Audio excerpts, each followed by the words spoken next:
An anthology of readings of Almighty God's words.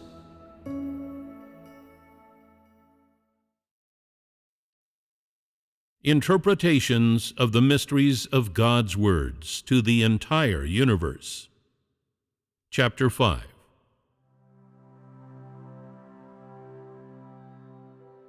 When God makes demands of humans that are difficult for them to explain, and when His words strike directly into the human heart, and people offer up their sincere hearts for Him to enjoy, God then gives them the chance to ponder, make a resolution, and seek out a path for practice. In this way, all those who are His people will once again, with fists clenched in determination, offer their whole being up to God. Some, perhaps, might draw up a plan and establish a daily schedule, as they prepare to mobilize themselves to work hard, dedicating their bit of strength toward God's management plan in order to bring it glory and hasten it toward its conclusion. Just when people are harboring this mentality, holding these things closely in their minds as they go about their chores, as they talk and as they work, God again begins to speak. The voice of my spirit is an expression of the whole of my disposition. Do you understand?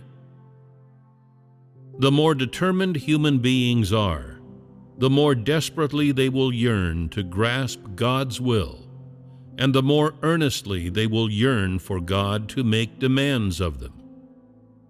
For this reason, God will give people what they want, taking advantage of this opportunity to impart His words, long held in readiness, to the innermost recesses of their being. Although these words may seem a bit harsh or gruff, to humanity they sound sweet beyond compare. Suddenly, their hearts blossom with joy, as if they were in heaven, or had been transported to another realm, a veritable paradise of the imagination, where the affairs of the outside world no longer impinge upon humanity. In order to circumvent the eventuality that people will, as they were in the habit of doing in the past, speak from the outside and act from the outside, and so fail to lay down proper roots, once what people desire in their hearts has been achieved, and moreover, once they prepare to go to work with passionate enthusiasm, God still adapts His way of speaking to their mentality and, summarily and without holding back, refutes all the ardor and religious ceremony they hold within their hearts. As God has said, have you genuinely seen the importance that lies herein? Whether before or after humans set their resolve upon something, they do not place great importance upon knowing God in His actions or in His words, but rather keep on pondering the question, what can I do for God? That is the key issue. This is why God says, "And you have the nerve to call yourselves my people to my face.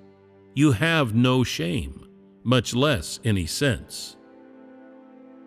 As soon as God has spoken these words, people immediately come to their realization, and, as though sustaining an electric shock, they hasten to withdraw their hands to the safety of their bosoms, deeply fearful of provoking God's wrath a second time.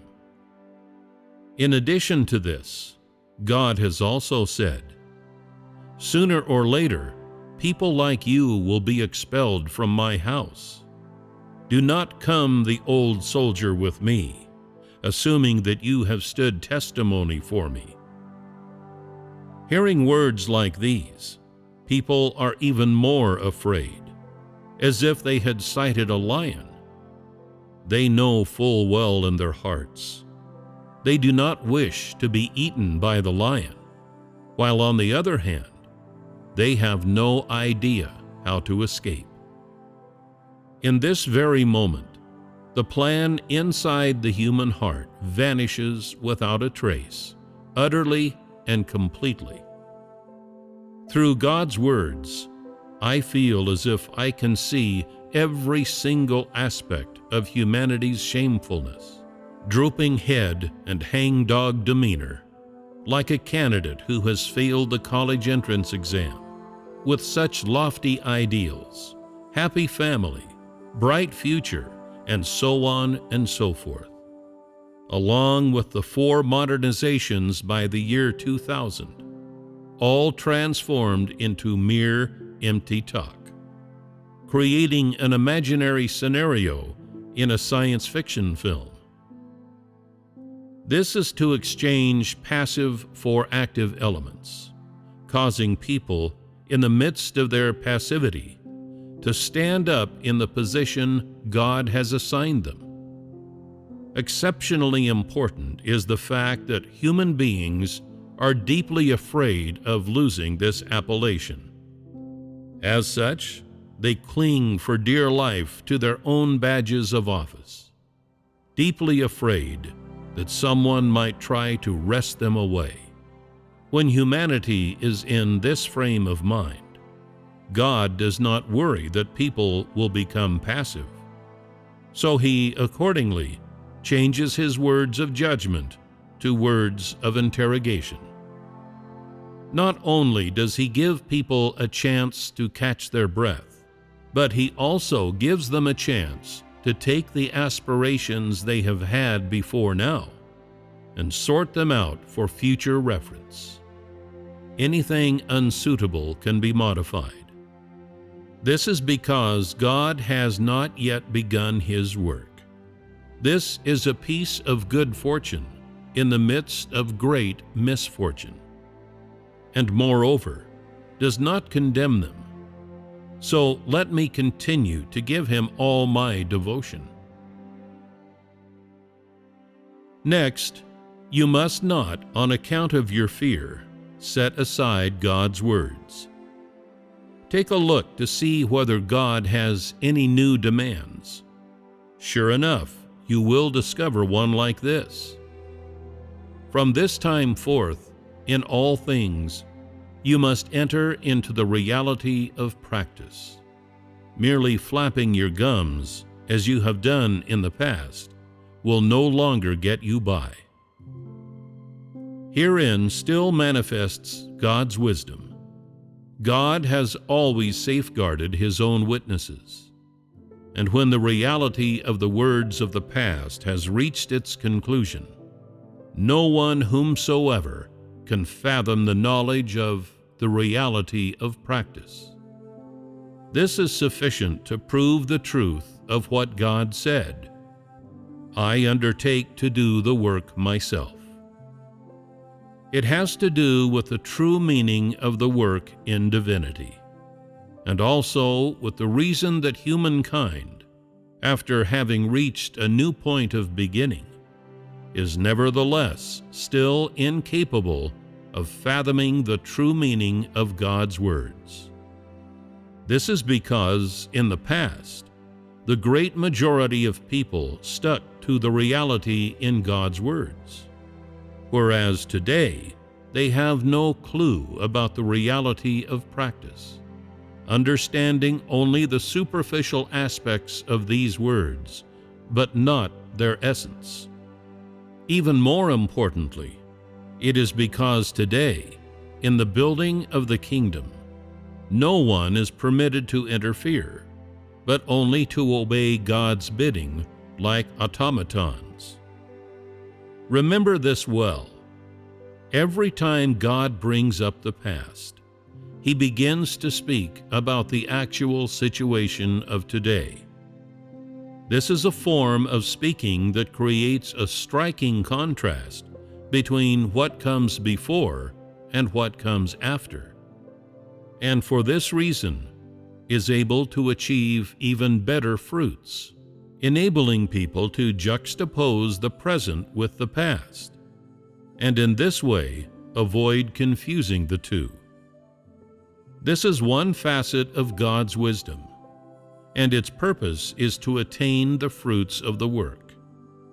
After this, God once again reveals humanity's ugliness, in order that humanity shall never forget to eat and drink of His words every day, and even more importantly, so that they shall know themselves and take this as the lesson from which they must learn every day. After speaking these words, God has achieved the effects that were His original purpose, and so, without paying any further heed to whether or not humanity has understood Him, He brushes past this in a few sentences, because Satan's work has nothing to do with humanity. Of this, humanity has no clue. Now, leaving behind the world of the Spirit, look further into how God makes His demands of humanity. Resting in my abode, I observe closely. All the people on earth bustle about, traveling around the world and rushing back and forth, all for the sake of their destiny and their future. Not a single one, though, has the energy to spare for building my kingdom, not even so much as the effort it takes to draw breath. After exchanging these conventionalities with humans, God still pays them no heed, but continues to speak from the perspective of the Spirit, and through these words reveals the general circumstances of the life of the human race in its entirety. It is clear to see from traveling around the world and rushing back and forth that human life is completely devoid of content.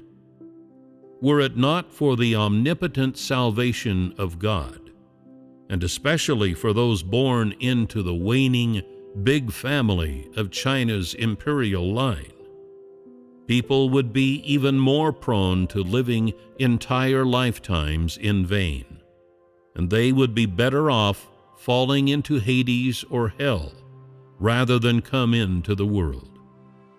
Under the domination of the great red dragon, they have, unbeknownst to themselves, offended God, and therefore naturally and unknowingly fallen under God's chastisement.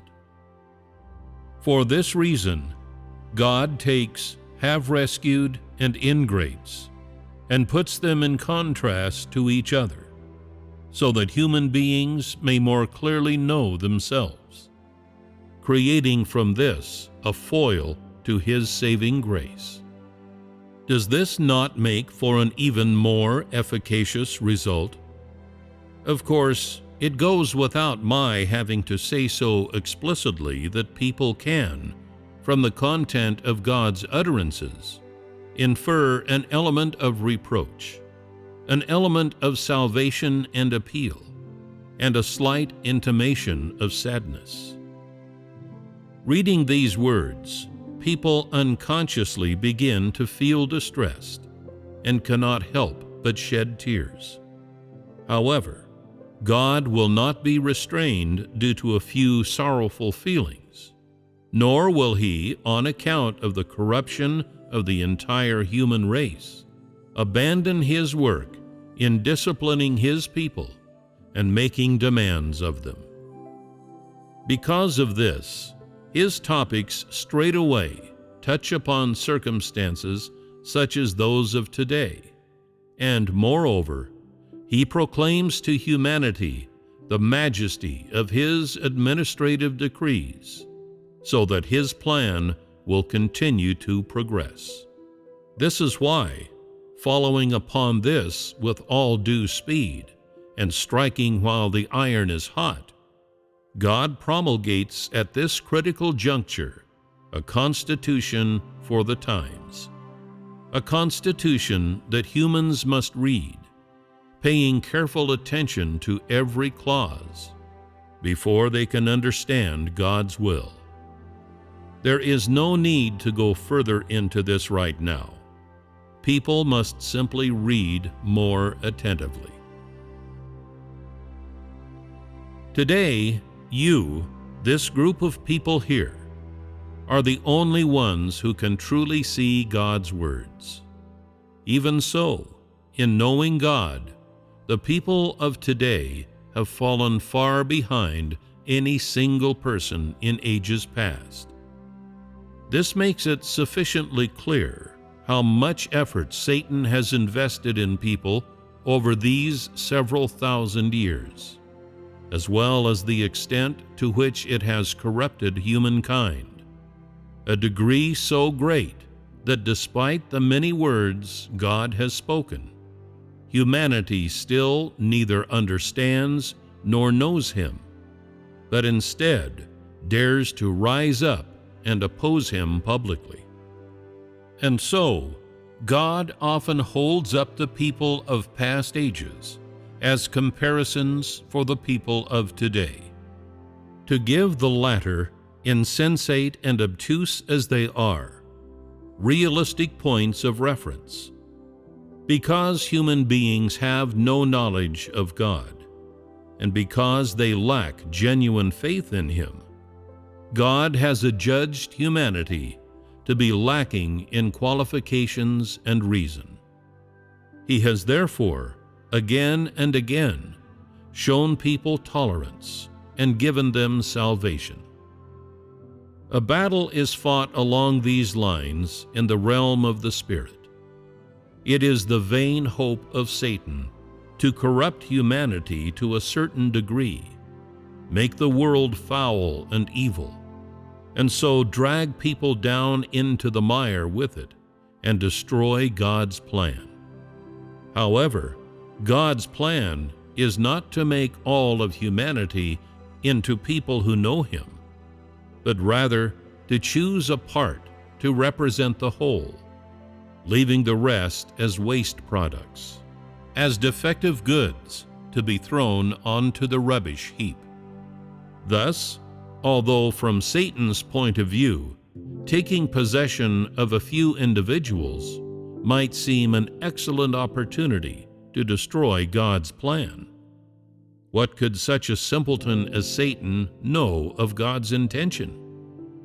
This is the reason God said long ago, "I have covered my face to avoid looking at this world." We do know a little bit about this, and God does not ask that human beings be capable of doing anything. Rather, He wants them to recognize that what He does is miraculous and unfathomable, and hold Him in reverence in their hearts. If, as humans imagine, God were to chastise them without regard for the circumstances, then the entire world would long since have perished. Would this not have been tantamount to falling right into Satan's trap? And so, God merely uses His words to attain the fruits that He has in mind, but seldom is there the advent of facts. Is this not an instance of His words, "If I did not take pity on your lack of qualifications, reason, and insights, then all of you would perish in the midst of my chastisement, wiped out from existence. Nevertheless, until my work on earth is finished, I will remain lenient to humankind."